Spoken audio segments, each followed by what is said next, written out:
Legenda kerbau Indonesia.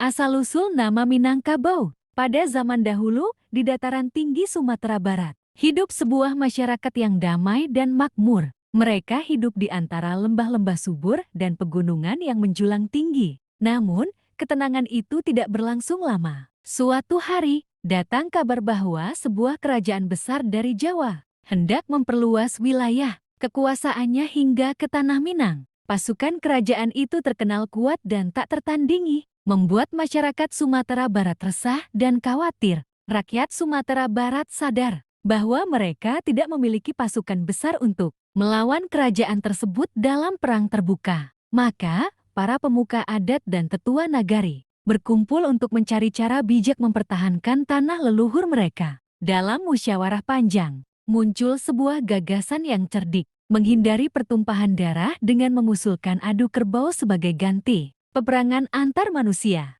Utusan dari kerajaan Jawa pun diundang dan diberikan tawaran tersebut. Mereka tertarik karena merasa yakin akan menang. Kerajaan Jawa memiliki kerbau besar dan gagah, hasil peliharaan khusus untuk pertandingan. Sementara itu, rakyat Minang menyiapkan seekor anak kerbau yang tampaknya kecil dan tidak sebanding. Namun, kerbau itu dirawat khusus dan dilatih dengan cara unik pada hidungnya. Dipasangi pisau kecil yang tajam, seperti tanduk buatan. Hari yang dinanti pun tiba. Di tengah padang rumput luas, masyarakat berkumpul menyaksikan adu kerbau yang akan menentukan nasib negeri mereka. Kerbau dari kerajaan Jawa tampil penuh percaya diri, sementara kerbau kecil dari Minang tampak lincah dan gesit. Begitu pertandingan dimulai, kerbau kecil itu langsung menyeruduk ke arah perut lawannya, mencari susu sebagaimana insting anak kerbau. Karena tajamnya pisau di hidungnya, kerbau Jawa yang besar itu terluka parah.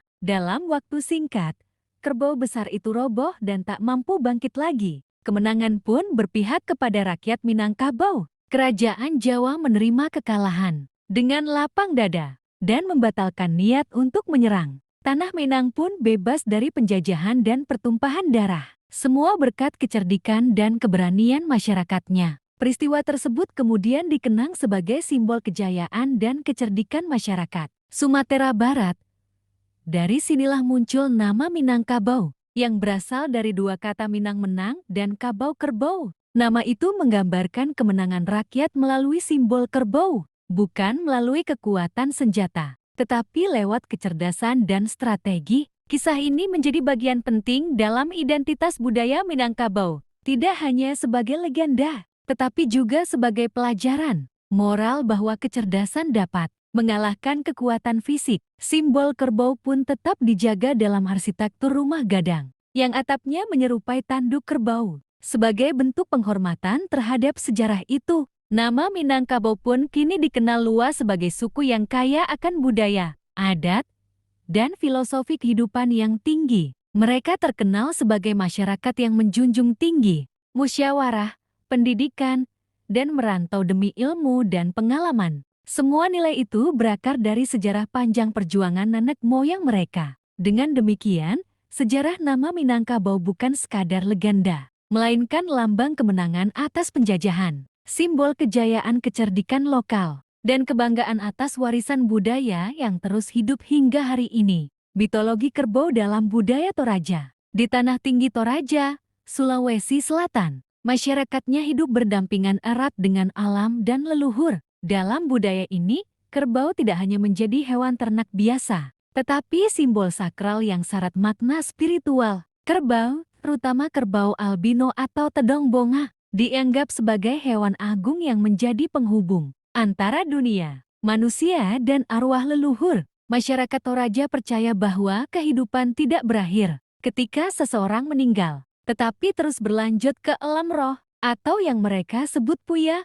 Untuk mencapai puya dengan selamat, arwah orang yang telah meninggal harus dibekali dengan persembahan. Dan yang paling utama adalah kurban kerbau. Kerbau dipercaya menjadi kendaraan roh dalam perjalanan menuju alam baka. Ritual kematian dalam budaya Toraja, yang dikenal sebagai Rambu Solo, adalah prosesi adat yang rumit dan penuh simbol. Dalam upacara ini, semakin tinggi status sosial seseorang semasa hidupnya, semakin banyak kerbau yang harus dikurbankan. Jumlah kerbau bahkan bisa mencapai puluhan atau ratusan ekor. Sebagai bentuk penghormatan dan penghantaran jiwa yang layak, kerbau juga melambangkan kekayaan, kehormatan, dan kedudukan sosial keluarga. Dalam masyarakat Toraja, kepemilikan kerbau, terutama jenis tedong bonga yang langka dan mahal, menunjukkan kekuatan ekonomi dan martabat. Kerbau ini dipelihara dengan penuh perhatian. Dianggap hampir seperti anggota keluarga sendiri. Dalam mitologi Toraja, kerbau juga diyakini berasal dari langit. Ada cerita rakyat yang menyebut bahwa leluhur Toraja pertama kali turun dari langit dengan membawa serta kerbau sebagai teman dan penuntun hidup di bumi. Karena itu, kerbau dipandang sebagai hewan pemberian dewa, penuh berkah dan harus dihormati. Selain dalam upacara kematian, kerbau juga hadir dalam ritual lain seperti rambut tuka upacara syukuran, perjanjian perdamaian antar kampung, dan pembangunan rumah adat Tongkonan. Di setiap peristiwa penting, kerbau selalu menjadi pusat perhatian, menunjukkan betapa dalamnya makna hewan ini dalam kehidupan Toraja. Kerbau bahkan diabadikan dalam seni ukir dan arsitektur Toraja. Pada rumah adat Tongkonan, tanduk kerbau disusun secara vertikal di tiang depan rumah, menandakan jumlah kerbau yang telah dikurbankan keluarga tersebut. Semakin banyak tanduk, semakin tinggi pula kehormatan keluarga tersebut di mata masyarakat. Bagi orang Toraja, membunuh kerbau bukan hanya tindakan fisik, tetapi bagian dari ritual spiritual yang sakral. Proses penyembelihan dilakukan dengan penuh penghormatan, diiringi doa dan nyanyian adat agar roh kerbau dan roh manusia yang meninggal bisa berjumpa dan berjalan bersama menuju alam puya. Dengan demikian, kerbau dalam budaya Toraja bukan sekadar hewan. Ia adalah simbol kehidupan, kematian, kehormatan, dan hubungan manusia dengan alam semesta. Mitologi dan praktik ini terus hidup dan diwariskan dari generasi ke generasi, menjaga kekayaan spiritual dan identitas budaya Toraja hingga hari ini. Legenda Kerbau Dungkul dari Banten. Di sebuah desa yang tenang di wilayah Banten, hiduplah masyarakat agraris yang menggantungkan hidup dari sawah dan ladang. Tanahnya subur, air melimpah. Namun suatu masa, datanglah kemarau panjang yang membuat tanah, mereka dan hasil panen gagal total. Warga desa mulai resah karena persediaan makanan semakin menipis. Sementara hujan tak kunjung turun. Dalam keputusasaan itu, para tetua desa menggelar doa dan ritual, memohon pertolongan kepada Yang Maha Kuasa. Mereka juga berkumpul di balai desa untuk mencari solusi. Di tengah kegundahan itu, muncullah seorang pertapa tua yang dikenal bijaksana. Ia mengatakan bahwa hanya ada satu cara untuk menyelamatkan desa menemukan seekor kerbau tua bernama Kerbau Dungkul, yang diyakini memiliki kekuatan gaib. Menurut sang pertapa, Kerbau Dungkul bukanlah hewan biasa. Konon, ia pernah menjadi penjaga istana kerajaan kuno yang telah tenggelamkan dalam bumi karena keserakahan penguasanya. Kerbau itu kini hidup mengembara dan hanya akan muncul jika ia merasakan ketulusan hati dan niat baik dari manusia. Maka, berangkatlah beberapa pemuda desa mencari kerbau tersebut ke hutan dan gunung. Perjalanan mencari Kerbau Dungkul tidak mudah. Mereka melewati lembah terjal, menyeberangi sungai, dan menelusuri hutan belantara. Hingga akhirnya, di sebuah padang rumput tersembunyi di kaki gunung, mereka menemukan seekor kerbau besar,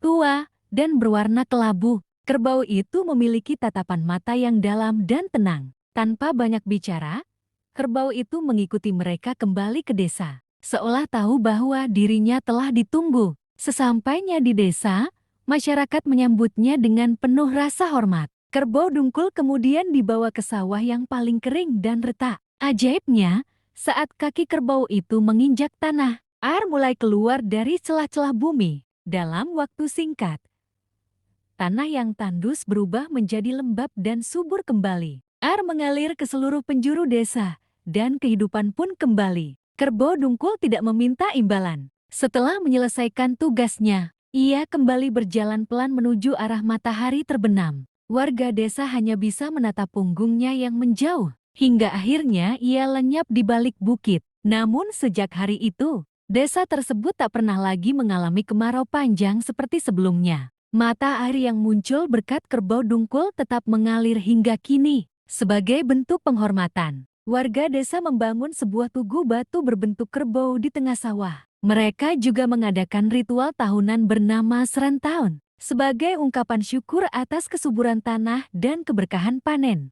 Dalam ritual itu, masyarakat mempersembahkan hasil panen terbaik kepada leluhur dan menyanyikan tembang untuk mengenang jasa kerbau dungkul. Legenda ini terus diceritakan dari mulut ke mulut, diwariskan kepada anak-anak sebagai pelajaran tentang kesabaran, ketulusan, dan hubungan manusia dengan alam. Kerbau dungkul menjadi lambang kesetiaan dan kekuatan yang tenang, serta bukti bahwa mukjizat bisa hadir jika manusia bersatu dengan niat yang murni. Dengan demikian, legenda kerbau dungkul bukan hanya cerita masa lalu, tetapi bagian dari jati diri masyarakat Banten, yang mengajarkan bahwa keharmonisan dengan alam dan keyakinan akan kebaikan dapat membawa perubahan besar dalam kehidupan manusia. Kisah Kerbau Kiai Slamet. Di tengah tradisi budaya Jawa yang kaya akan simbol dan makna, Keraton Surakarta memiliki warisan spiritual yang tak ternilai. Seekor kerbau keramat bernama Kiai Slamet. Kerbau ini bukan hewan biasa, melainkan dianggap sebagai pusaka hidup yang memiliki kedudukan penting dalam budaya dan ritual kerajaan. Keberadaannya dipercaya membawa berkah, keselamatan, dan kesuburan bagi rakyat Surakarta dan sekitarnya. Asal-usul Kiai Slamet berakar dari zaman Sunan Pakubuwono II, ketika Keraton Surakarta pertama kali berdiri pada abad ke-18. Saat itu, Sunan menerima wangsit atau petunjuk gaib bahwa seekor kerbau putih harus dipelihara sebagai penjaga spiritual keraton. Kerbau tersebut yang kemudian dinamai Kiai Slamet, menjadi simbol perantara antara dunia manusia dan dunia leluhur. Kiai Slamet dan keturunannya dirawat secara khusus oleh abdi dalam keraton. Mereka diberi tempat tinggal tersendiri, makanan terbaik, dan bahkan diperlakukan dengan penuh hormat, layaknya bangsawan. Kerbau ini biasanya berwarna putih atau albino, sebuah ciri khas yang membuatnya tampak anggun dan berbeda dari kerbau biasa. Peran paling menonjol Kiai Slamet terlihat dalam tradisi tahunan kirap pusaka Satu Sora, sebuah prosesi sakral yang diadakan setiap malam Tahun Baru Jawa.